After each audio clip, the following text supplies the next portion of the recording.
చూస్ country delight, live better. ఇప్పుడే country delight యాప్ని download చేసుకోండి. కర్నూలులో private travels bus fire accident చూసిన తర్వాత బస్సు ఎక్కాలంటే ప్రయాణికులు భయపడిపోతున్నారు. కానీ తప్పని పరిస్థితుల్లో బస్సు ఎక్కి తీరాల్సిన పరిస్థితి కనబడుతుంది. అది ప్రైవేట్ ట్రావెల్సా లేదా ఆర్టీసీ అనేది పక్కన పెడుతుంటే అసలు మనం బస్సు ఎక్కిన తర్వాత ఫైర్ యాక్సిడెంట్ జరిగితే ఏం చేయాలి అనే దానిపైన చాలామందికి అవగాహన లేదు.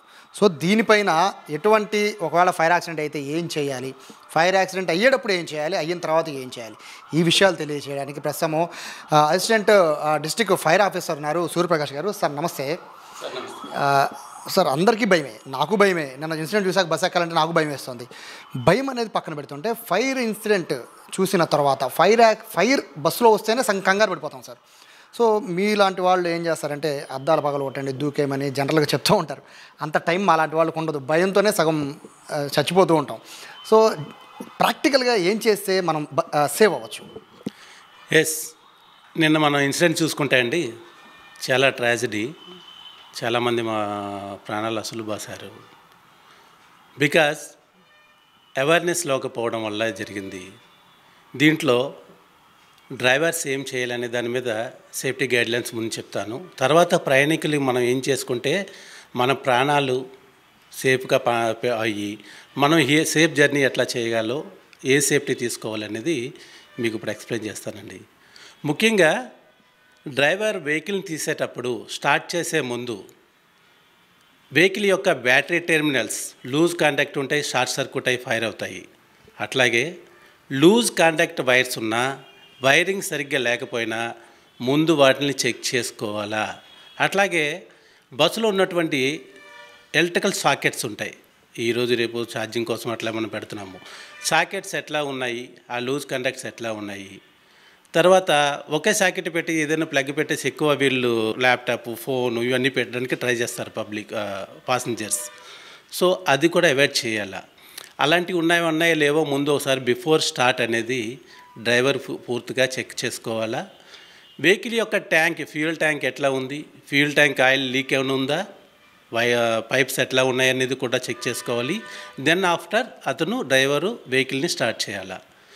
ముఖ్యంగా వెహికల్ తీసే డ్రైవర్కి కానీ, లేకపోతే కో డ్రైవర్ లేదా అటెండెంట్ ఉంటాడు, ఆ వెహికల్ అటెండెంట్ కానీ వీళ్ళు కంపల్సరీ డిజాస్టర్ మీద ట్రైనింగ్ అయ్యి ఉండాలి. పాసెంజర్లు మన ఫ్లైట్లో మాదిరిగా బస్సు స్టార్టింగ్ తర్వాత పాసెంజర్ అందరిని చెక్ చేసుకుంటాడు కదా కో అటెండెంట్, వాడు చెప్పాలి, ఏమండి ఏది మన ఫ్లైట్లో లాగా ఎమర్జెన్సీ ఎగ్జిట్ ఇక్కడ ఉంది, మెయిన్ డోర్ ఇక్కడ ఉంది, ఫైర్ ఎక్స్టింగ్విషర్స్ ఇక్కడ ఉన్నాయి, హ్యామర్స్ ఇక్కడ ఉన్నాయి, మీరు హ్యామర్ ఎట్టింగ్ ఇట్లా బ్రేక్ చేసుకుని ఇట్లా బయటికి వెళ్ళొచ్చు, ఈ ఎమర్జెన్సీ డోర్ని ఓపెన్ చేసి మీరు ఇటు నుంచి వెళ్ళొచ్చు. అలాగే ఏదైతే మెయిన్ డోర్ ఉందో, మెయిన్ డోర్ ఎక్కడైనా లాక్ అయితే కనుక ఆటోమేటిక్గా మాన్యువల్గా ఉన్నటువంటి డోర్ని లాక్ ఉంటుంది అక్కడ బార్, ఆ బార్ని ఎలా ఆపరేట్ చేసి ఎలా బయటకు రావాలనేది కంపల్సరీ ఫైర్లో బస్సులో కంపల్సరీ వాళ్ళు ఒక అటెండెంట్ కానీ డ్రైవర్ కానీ పాసెంజర్స్కి చెప్పాల్సిందే. మనకి ఫైర్ కనుక స్టార్ట్ అవుతుంది అనుకున్నా ఎలక్ట్రికల్ షార్ట్ సర్క్యూట్ అలాంటివి అన్నాం కదా, అక్కడ మనం ఏదైతే ఉన్నామో స్మోక్ డిటెక్టర్స్ అనేది పెట్టవలసి ఉంటుంది. ఎక్కడ మెయిన్ మన లగేజ్ బ్యాగ్స్ ఉంటాయి, మనకి బస్ కింద లగేజ్కు ఒక అరెస్ట్ చేస్తాడు, కింద ఎక్కడ ఉంటుంది మనకు తెలియదు కాబట్టి అక్కడ స్మోక్ డిటెక్టర్ కానీ హీట్ డిటెక్టర్ కానీ ప్రొవైడ్ చేయాలి.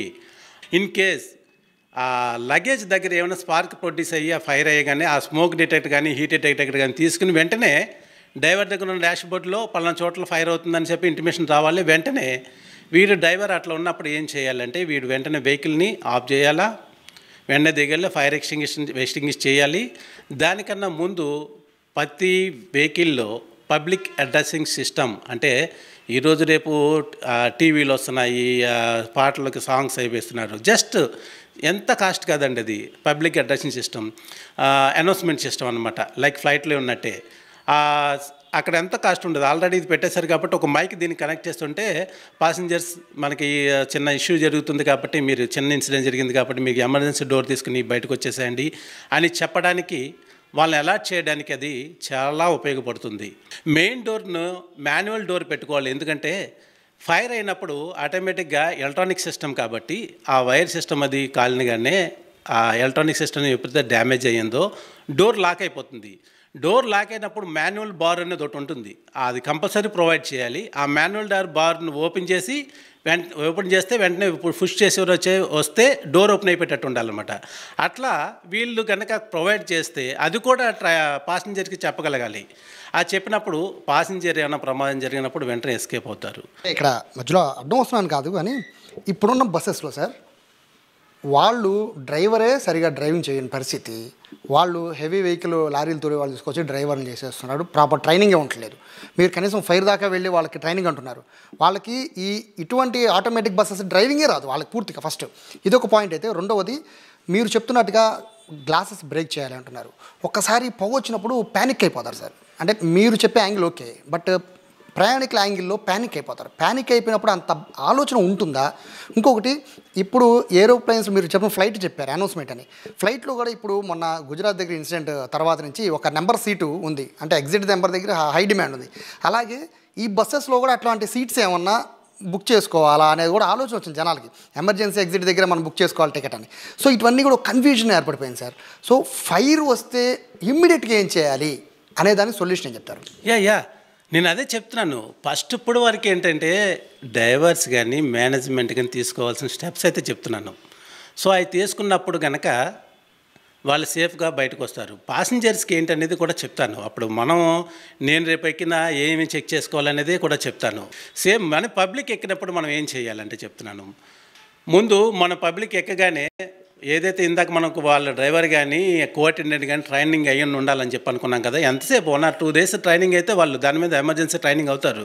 దానికి నెలల తరబడి తీసుకొని అవసరం లేదు.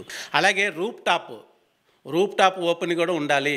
బస్సు డిజైన్ కూడా అది ఇంపార్టెంట్. రూప్ టాప్ ఓపెన్ ఉన్నప్పుడు కనుక మనం ఏమైనా బస్సు టిల్ట్ అయినా, ఏదైనా ఎమర్జెన్సీ రోడ్ యాక్సిడెంట్ అయినా, లేదా ఇలాంటి ఫైర్ యాక్సిడెంట్ అయినా ఆ ఓపెన్ డోర్ కూడా ఓపెన్ చేసినైనా బయటకు వచ్చేసేటట్టు, పబ్లిక్ వచ్చేసేటట్టు ఆ సేఫ్టీ ఉండాలి. అదంతా పబ్లిక్కి కంపల్సరీ బిఫోర్ వెహికల్ స్టార్ట్ పాసింజర్స్కి డ్రైవర్ కానీ కోఆర్డినేటర్ కానీ చెప్పాల్సిందే.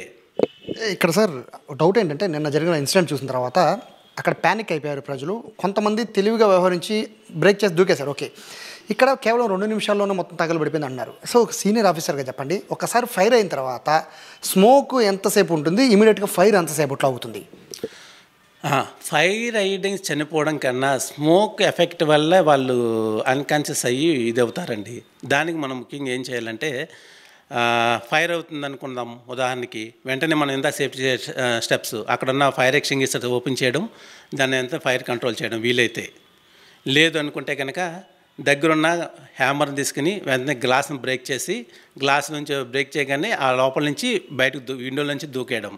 అట్లాగే ఎమర్జెన్సీ డోర్ ఓపెన్ చేసుకోవడం, ఎమర్జెన్సీ డోర్ నుంచి బయటకు వచ్చేయడం. సో ఇవి పాటించాలన్నమాట. ఇంకా లేదు, ఇంకా మొత్తం అంతా ఫైర్ ఉంది అని అనుకుంటే కనుక మనకి దుప్పటి తీసుకుంటుంది. ఆల్రెడీ స్లీపర్ సీట్స్ ఉంటాయి కాబట్టి దుప్పట్లు ఉంటాయి. దుప్పటి తీసుకుని మన దగ్గర వాటర్ బాటిల్ ఉంటుంది కాబట్టి జస్ట్ పైన కొంతవరకు వెట్ చేసి దాన్ని కప్పుకొని, మెయిన్ డోర్ నుంచి ఏమైనా ఫైర్ అవుతుంది అనుకున్నా కానీ, బ్యాక్ డోర్ నుంచి ఫైర్ అవుతుంది అనుకున్నా, వేరే అవకాశం లేదనుకున్నా కానీ ఆ పొగలో ఆ మంటలో నుంచి జస్ట్ మనం వేసుకుని బయటకు వచ్చినా ఆ దుప్పటి అంటుకునే లోపల మనం బయటకు వచ్చేసి సేవ్ అవ్వగలం. సో అట్లాగే ఒకటి సేవ్ అవ్వడానికి ఆస్కారం ఉంది. సుమారు అంటే టైం ఎంత ఉండొచ్చు సార్? అంటే ఒక ఫైర్కి మధ్యలో ఉండే మన సేవ్ అవ్వడానికి మధ్యలో ఎంత టైం ఉండొచ్చు? అంటే బస్సెస్ ఎక్కువ ఫైర్ అవుతున్నాయి కాబట్టి. స్మోక్ వచ్చింది, నేను చెప్పిన సాక్షుల్లో ఫస్ట్ పొగ వచ్చిందండి, పొగను పీల్చి కళ్ళు తిరిగి పడిపోయాం, కానీ లేచి మళ్ళీ దూకేసామన్నారు. ఎంత గ్యాప్ ఉండొచ్చు సార్? అంటే జనరల్ పబ్లిక్కి అవగాహన కోసం. ఫస్ట్ ఫైర్ అవగానే ఫైర్ కన్నా స్ప్రెడ్డింగ్ ఎక్కువ స్మోక్ స్ప్రెడ్ అవుతుందండి. స్మోక్ స్ప్రెడ్ అయినప్పుడు మనం ఇందాక తడుము కచ్చిపు, మన కచ్చిపుని ఉంటుంది కదా, తీసేసుకుని మన వాటర్ బాటిల్ క్యారీ చేస్తాం మనం జర్నీ చేసేటప్పుడు. ఆ వాటర్ బాటిల్ తోటి మన కచ్చిపుని తడిపేసేసుకుని ముక్కు కట్టేసుకోవాలి. ముక్కు కట్టేసుకుని వెంటనే మనం అనుకున్నాం కదా బ్రేక్ చేసుకుని బయటకు రావడానికి ట్రై చేయాలి. అట్లాగే ఫైర్ అయినప్పుడు వెంటనే స్మోక్ స్ప్రెడ్ చేస్తుంది అక్కడ, ఎందుకంటే ఏసీ బస్ కాబట్టి డక్స్ ద్వారా వెంటనే స్ప్రెడ్ అవుతుంది. విత్ ఇన్ టైంలోనే స్ప్రెడ్ అవుతుంది. నువ్వు ఆల్రెడీ అవేర్ అయ్యావు కాబట్టి ఆ స్మోక్ రాగానే నువ్వు అందులో నుంచి బయటకు రావడానికి చాలా ఈజీ ఉంటుంది, వెంటనే నువ్వు బయటకు వచ్చేయచ్చు. సెకండ్స్ టైం ఉంటుందా సార్ స్మోక్కి ఫైర్కి? అంతే, ఆల్మోస్ట్ సెకండ్స్లో మింటు ఒక 2 minutes అట్లా చేసుకున్నా మనం ఆ 2 minutesలో మనం స్ప్రెడ్ అయ్యే టైంలో మనం బయటకు వచ్చేయచ్చు, అవేర్ అయి ఉన్నాం కాబట్టి. టోటల్గా మనం చూసుకుంటే ఫైర్ కింద నుంచి ఎక్కడ ఫ్రంట్ వీల్ దగ్గర ఆ బైక్ క్రష్ అయ్యి పెట్రోల్ ఓపెన్ అయ్యి స్పార్క్ ప్రొడ్యూస్ అయ్యి అక్కడ ఫైర్ స్టార్ట్ అయ్యి అక్కడి నుంచి అంటుకుంది. ఆ రోజు కనుక నేను చెప్పినవన్నీ పాటించేసి ఎమర్జెన్సీ ఓపెన్ చేసేసి వీళ్ళందరినీ అవేర్ చేసి పబ్లిక్ అడ్మినిస్ట్రేషన్లో అవేర్ చేస్తుంటే కనుక నిద్రలో నుంచి కూడా లేచి టక్క మనం బ్రేక్ చేసుకుని అందరూ సేవ్ అయ్యేవారండి. సో ఫైనల్గా మీ డిపార్ట్మెంట్ నుంచి ఎటువంటి ఇనిషియేటివ్ తీసుకోబోతున్నారు ఈ విషయాలపైన? దీని మీద మా పై ఆఫీసర్లు దీని మీద చర్య తీసుకుంటున్నారు. దీని మీద ఫర్దర్గా మా 5 ఆఫీసర్లు దీని మీద చర్య తీసుకుంటారండి. యాక్చువల్గా అంటే ట్రైనింగ్ అనేది చాలా ఇంపార్టెంట్. అది మీలాంటి వాళ్ళు ఇవ్వాల్సిందే, ఎందుకంటే వాళ్ళకి ప్రత్యేకంగా ఫైర్ ఎవరు వచ్చేవారు కాబట్టి. సో మీ డిపార్ట్మెంట్ నుంచి ముందు ఇనిషియేటివ్ తీసుకుంటే, ఎందుకంటే మీరు చాలామందికి ట్రైనింగ్ ఇచ్చారు, షాప్స్ వాళ్ళందరికీ ట్రైనింగ్ ఇస్తున్నారు, హాస్పిటల్ వాళ్ళు ట్రైనింగ్ ఇస్తున్నారు. సో డ్రైవర్స్ కూడా ఇటువంటి ట్రైనింగ్ క్యాంప్ ఒకటి పెట్టచ్చు కదండి. యా, వాళ్ళు ముందుకు వస్తే మా గౌరవ డీజీ గారు ఎప్పుడు ముందుకు వాళ్ళకి ఎప్పుడు మంచి ట్రైనింగ్ ఇవ్వాలంటారు. మా సూపీరియర్ ఆఫీసర్స్ ఎప్పుడు దానికి ముందుంటారండి. ఎవరికైనా ట్రైనింగ్ ఇవ్వడానికి మేము ముందుంటాం ఎప్పుడైనా. సార్ పబ్లిక్ ఎవరు చేయడానికి మా సార్ వాళ్ళు ఎప్పుడు మా సూపీరియర్ ఆఫీసర్స్ ఎప్పుడు ముందుంటారు. సో వాళ్ళు ఉపయోగించుకుంటలేదంటే ఎవరైతే ముందుకు వచ్చి ఉపయోగించుకుంటారో వాళ్ళకి ట్రైనింగ్ ఇవ్వడానికి మా ఫైర్ సర్వీసు, మా సూపీరియర్ ఆఫీసర్, మా గౌరవ డీజీ గారు అందరూ ముందున్నారు. వాళ్ళు ఎప్పుడు మాకు అయ్యే ఇన్స్ట్రక్షన్స్ ఇస్తూ ఉంటారు. Sir thank you so much sir. చాలా విలువైన పాయింట్స్ చెప్పారు. ప్రతి ఒక్క ప్రయాణికుడు చాలా జాగ్రత్త గుర్తుపెట్టుకోండి. ఖచ్చితంగా ఫైర్కి సంబంధించి ఫస్ట్ వచ్చేది స్మోక్ దగ్గర నుంచి మనం బయటపడ్డామంటే బయట పడిపోవచ్చు అని కూడా సార్ చెప్తున్నారు.